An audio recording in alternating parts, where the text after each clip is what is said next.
안녕하십니까. BMW 한동모터스 분당전 시장 전정진 과장입니다. 자, 오늘 또 기자님과 얼마 안 된 차이로 또 찾아뵙게 됐는데요. 오늘은 저희 한동모터스 내에 시승차 구역에서 좀 촬영을 하게 되었습니다. 대형급 SUV들을 보실 때 X5 폭스바겐 투아렉이라든가 벤츠 GLE 그리고 뭐 제네시스 GV80 등이랑 이제 비교하시기도 하는데요. 저희 BMW 같은 경우에는 워낙 다양한 차종들이 있다 보니까 저희 브랜드 내에서도 비교를 하시는 경우가 있습니다. 자, 그때 오늘 X5 그리고 제 우측에는 X7 에서도 많이들 고민을 하세요. X5, 6, 7 세 가지를 놓고도 고민을 하시긴 하지만 정통 SUV로만 봤을 때 X5와 7을 고민하시는 분들이 있는데 그런 분들을 위해서 오늘 영상을 한번 찍어보게 되었고요. 공감성 차이라든가 어떠한 차이점들이 있는지 간단히 짚어보도록 하겠습니다. 제 우측에 준비한 모델은 X7 40i M 스포츠 모델이고요. 6인승 모델입니다. 지금 색상 같은 경우에는 브루클린 그레이 색상이죠. 브루클린 그레이는 저는 개인적으로 선호하는 색상이긴 하는데 제가 상담을 하다 보면 확실히 호불호가 있는 색상이긴 합니다. 유니크한 색상이라서 그런 독특한 색상을 원하시는 분들에게는 추천드릴 수 있을 것 같고요. 뭐 아무래도 무난한 색상을 찾으신다 그러면 그런 분들에게는 좀 불호가 있지 않을까 싶습니다. 제 좌측으로는 현재 X5 X라인 모델이 준비되어 있습니다.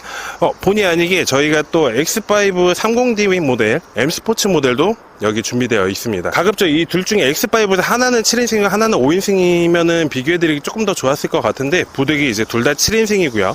이유는 X5 같은 경우에는 X라인에는 무조건 7인승만 들어가게 되어 있습니다. 그리고 M 스포츠부터 5인승 또는 7인승을 선택을 하실 수가 있고요.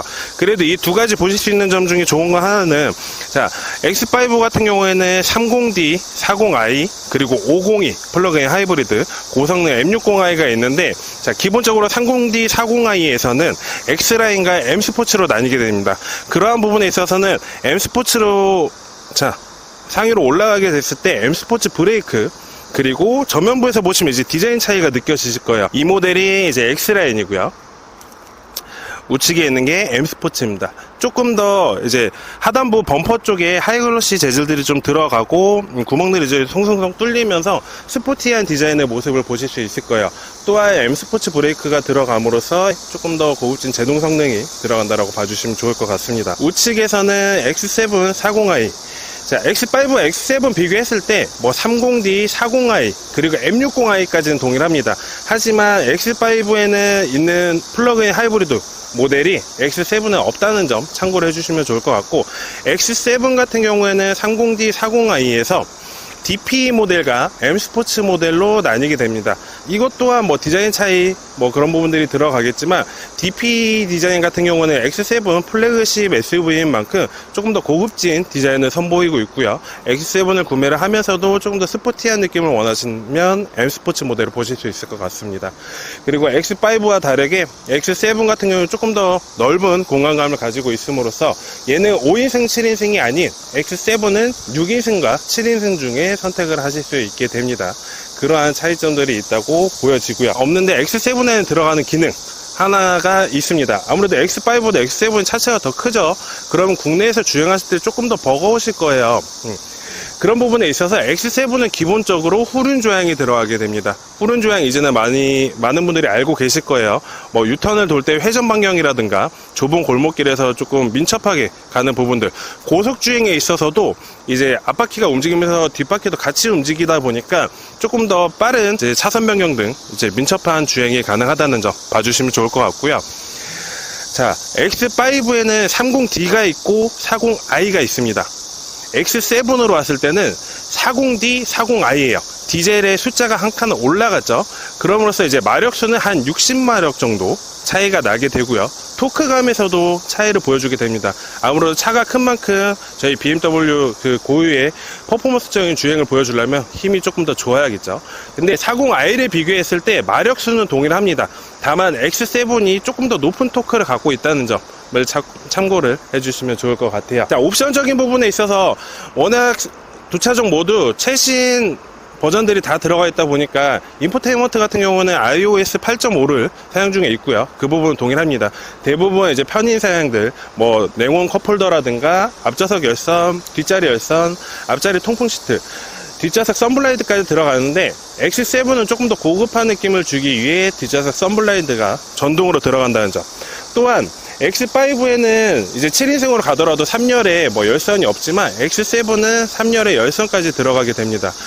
디자인 같은 부분들은 뭐 패밀리로 사용을 하다 보니까 멀리서 보면 사실 비슷하게 보시는 분들이 있을 수 있어요.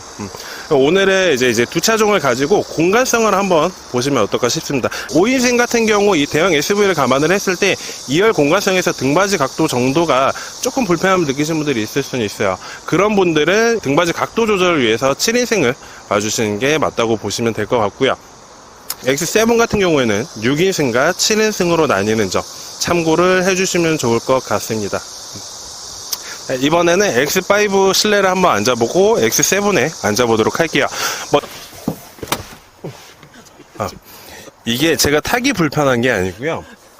옆에 저희 시승차가 있는데 문콕이 나면 안 되잖아요. 조심히 타다 보니까 다이어트 하고 있습니다. 지금 X5 뒷좌석에 앉게 됐는데요. 레그룸 자체는 제가 덩치가 있는 걸 고려를 하면 충분히 여유 있는 공간을 보여주고 있고, 자, 선블라이드 자체는 X5도 들어가게 되지만 이제 수동으로 들어간다는 점.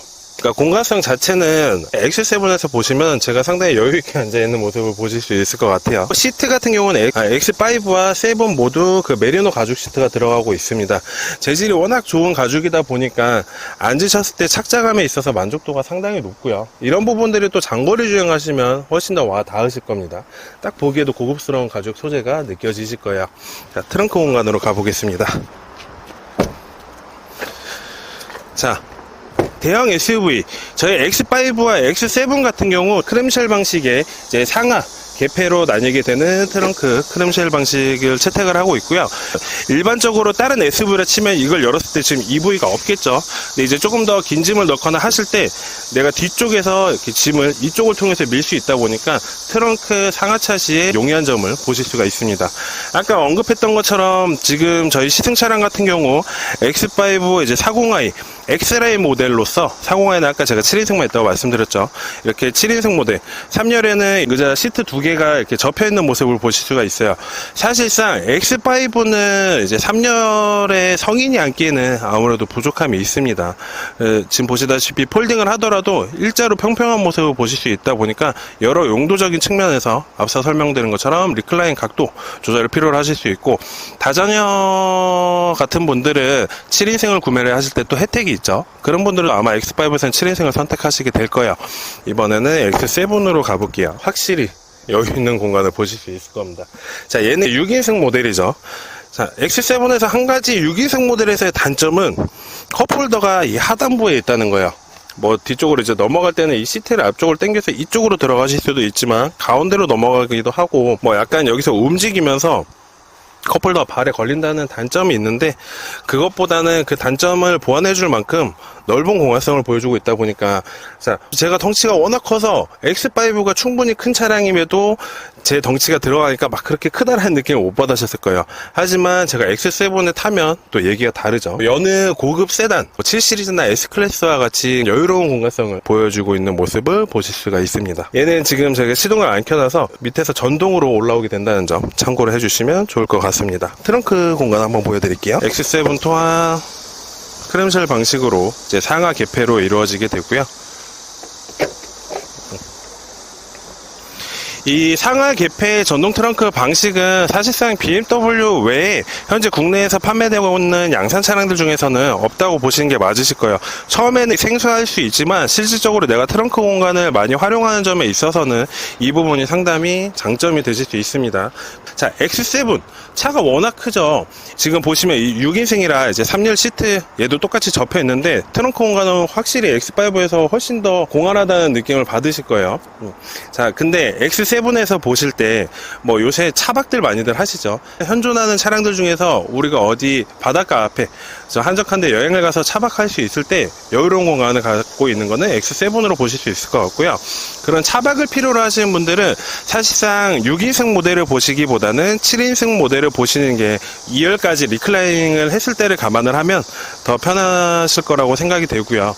그래 캠핑을 자주 다닌다던가 아니면은 2열까지 리클라이닝을 해서 차박을 즐기시는 분들한테는 7인승을 권해드릴 수 있을 것 같고요. 실질적으로 내가 가족 구성원이 많아서 정말 6명 정도, 5명 정도가 편하게 앉을 수 있는 차량을 찾고 계신다 하면 충분히 X7을 보실 거예요. 제가 보통 저희 집은 인원이 진짜 6, 7명 돼갖고 무조건 큰 차를 봐야 돼요 하시면, 사실상 저는 솔직하게 그렇게 말씀드리거든요. 그 정도의 공간성 원하시면 솔직히 카니발이 답이라고. 가끔 고객분들이 웃으세요. 그렇게 솔직해도 되냐고, 차 안 팔 거냐고. 근데 뭐 제가 당연히 저도 차를 팔아야 되는 영업사원이지만 한두 푼짜리 차도 아니고 1억 몇천만 원짜리 차를 팔면서 그런 분들을 제가 무조건 편하신다라고 할 수는 없잖아요. 그래서 드리는 말씀이긴 한데, 그래도 X7 같은 경우는 공간성 자체가 워낙 크다 보니까 6명이서 충분히 타시는데 불편함이 없습니다. 7인승 또한 그럴 수 있고. 근데 다자녀 가족이 아닌 이상 가끔 많은 좌석을 원하시는 분들은 어쩌다 한 달에 한 번, 뭐 분기에 한 번 정도 부모님 모시고 뭐 식사도 하신다던가 아니면 여행을 가신다던가 하실 경우에 이제 그거를 고려를 해서 차를 보신 분들이 많은데요. 근데 그런 경우가 몇 번이나 있으시겠어요. 평상시에는 내 가족 구성원으로 많이 다니실 거다 보니까 그런 분들에 있어서 편의성을 위해서는 6인승을 보실 수 있을 것 같아요. 그리고 아까 앞서 말씀드린 것처럼 캠핑을 다니신다던가, 저 또한 캠핑을 하기 때문에 캠핑을 다닌다던가 아니면은 이제 차박을 즐겨 하시는 분들에게는 7인승을 조금 추천드릴 수 있을 것 같습니다. 공간성은 이렇게 봐주시면 좋을 것 같습니다. 한 번 더 좀 오늘 정리해서 보여드리면, 되게 디테일하게 설명을 드린 건 아니에요. 사실상 X5에는 어떤 모델들이 있는지, X7에는 어떤 모델들이 있는지, 그 차이점들은 각각 어떻게 되는지. 자, X5에서 X7 차량 금액 차이가, 얘네도 1억이 훌쩍 넘는 차량들이지만 X5 같은 경우, 자, 두 모델 다 M60은 제외를 하겠습니다. 일반 모델들에서 X5 같은 경우는 한 1억 1천만 원대에서 1억 3천만 원대, 그리고 더 나아가서 플러그인까지 가면은 1억 4천 미만으로 형성이 되어 있고요. X7 같은 경우는 한 1억 5천만 원대. 사실상 뭐 비슷한 뭐 디젤이면 디젤, 가솔린이면 가솔린 비교를 했을 때 2,500에서 3천만 원까지 차이가 나게 돼요. 자, 그 2,500만 원과 3천만 원, 1억이 넘는 차량에서 그 금액이 크게 의미가 없을 수 있지만, 그래도 작지 않은, 무시 못하는 금액이긴 하죠. 일반적으로 이제 패밀리카 사용을 할 때 X5만 보셔도 충분하지만, 저처럼 덩치가 크다거나 아니면 정말 키가 크신 분들은 X5조차도 작게 느껴지시거든요. 그런 분들은 이제 X7을 보실 수밖에 없을 거고, 조금 더 내 가족 패밀리카로 사용을 함에 있어서 가족들에게 조금 더 넓은 공간에 여유로움을 주고 싶다던가, 아니면 나는 평상시에 짐을 많이 싣는다던가, 캠핑을 많이 다닌다던가, 아니면 차박 같은 거 원하시는 분들에게는 아무래도 공간적인 측면에 있어서 X7을 권해드릴 수 있을 것 같고, 또 한 가지 이게 있습니다. X5랑 7 비교를 하시면서 가끔 여성분들도 요새는 워낙 큰 차들을 많이 운전을 하세요. 근데 X5까지는 내가 무리 없이 운행을 할 것 같은데, X7은 딱 봐도 너무 커서 운전을 못 할 것 같아요 라고 말씀 주신 분들이 계시거든요. 근데 사실상 당연히 크죠. 당연히 큰데 막상 타보시면 주행에 있어서 큰 이질감 없습니다. 그럼 이 차체의 크기는 사실 아까 말씀드린 것처럼 X7에는 후륜 주행도 들어가다 보니까 어떤 상황에서는 오히려 X5보다 편한 상황이 연출이 될 수도 있어요. 그럼 이 차체의 체감은 사실 주차하실 때 느끼게 될 텐데, 아시겠지만 현재 저희 BMW에는 주차 보조 시스템이 여느 브랜드보다도 워낙 활성화가 잘 되어 있고 인식률 자체도 좋고요. 대부분 이제 360도 카메라, 이제 주차 보조 센서들이 다 있다 보니까 주차도 사실 크게 어려움 없이 하실 수가 있습니다. 그런 부분들을 참고를 하셔서 X5와 7 비교를 해주시면 좋을 것 같고요. 언제든 여기 댓글에 제 연락처와 이름이 들어가 있을 텐데, 이 외에 추가적으로 궁금하신 거 언제든 저한테 편하게 연락 주시고요. 제가 지금 근무하고 있는 BMW 한동모터스 분당 전시장 같은 경우에는 전국에서도 판매량이 가장 높은 1위 전시장입니다. 그만큼 출고 차량들이 항상 몰려 있고요. 이제 센터도 같이 겸비를 하고 있으면서 시승 차량도 많이 준비가 되어 있습니다. 왜냐면 우리가 차를 보러 왔을 때 2등급이 있고 이 색상이 있다고 하는데 시트는 또 이렇고 여러 조합들이 있잖아요. 내가 차를 구매하기 전에 그걸 눈으로 보고서 구매를 하고 싶어 하시는 게 소비자 마음이에요. 근데 일반적으로 전시장을 갔을 때 그런 일일이 내가 등급 하나하나, 색상 하나하나를 보시기는 쉽지 않거든요.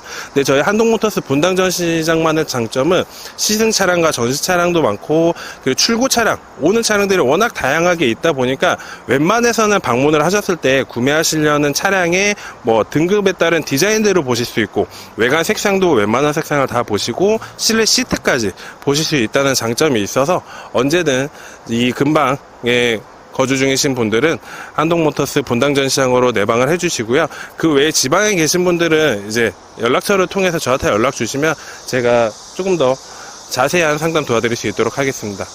감사합니다.